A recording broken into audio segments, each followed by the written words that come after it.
But I want to talk about the two core things that are kind of behind why we are where we are, and how why what you're going to tell us to do is going to work. But it was the toxic exposures, and I think we know some of them. You talked about chemicals, and some of it might be viral, and some of it's the artificial light. So there's a lot of different things that are going on that are disrupting our system, the way everything else works. Um, and then you start talking about, again, you got deeper into obesogens, which again are the kind of the things that are making us get fat. I was really surprised, as I went through. Well, not, I guess I wasn't surprised, because I'm a eat real food kind of guy. I talk about that all the time, and people will say, "Well, okay, I'm going to cut my calories. I'm going to drink Diet Coke, and I'm going to eat the low fat yogurt." We talk about, just even eating meat, buying it in a grocery store. Some of these things, and then personal care products, household products, all this. So all this stuff is not, it's not like this occasionally, or we're just accidentally finding it here and there. It's like everywhere. Everywhere. Read a label.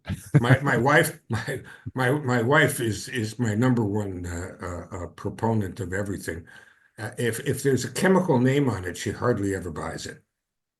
Even for my dog, which is another thing I talk about in the book. I talk about the fact that something's going on here besides calories in and calories out. It can't be that. It's got to be, as you were just mentioning, these chemical obesogens and how they affect how a gene expresses itself. And that's the key. The key message of this book is our genetics are our genetics. They haven't changed. It's not that there's a fat gene. There are probably 200 genes that are involved in obesity, maybe more. It is whether the gene is being expressed or not, and whether it's a favorable gene. For example, the developing fetus has what we call a pluripotential cell. Pluri meaning that cell can become a fat cell or a muscle cell. Well, there's a gene that directs it to become a muscle cell. But if it's turned off, it's going to make a fat cell.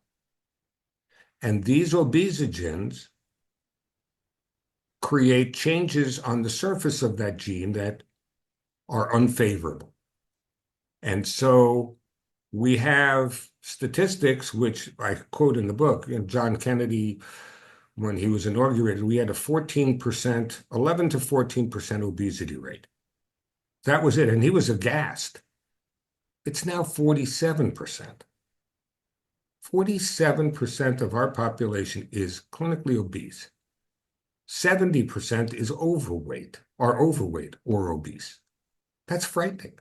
Talk about a pandemic, and it's not just here. It's Yeah. everywhere.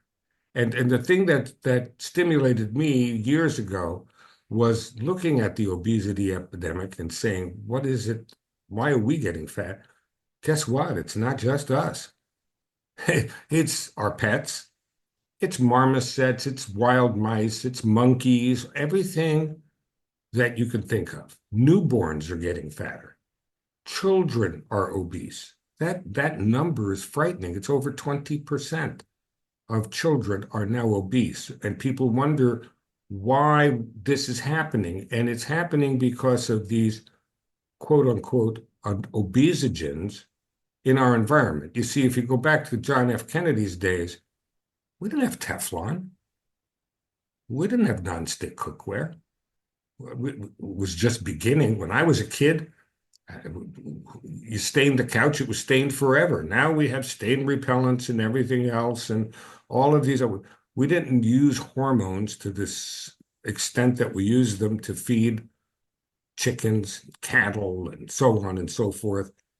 And so all of these chemicals get into our body, they create these epigenetic, that's what it's called, epigenetic, surface of the gene, changes that unfortunately are transgenerational, which means they're inheritable. That's how that happens.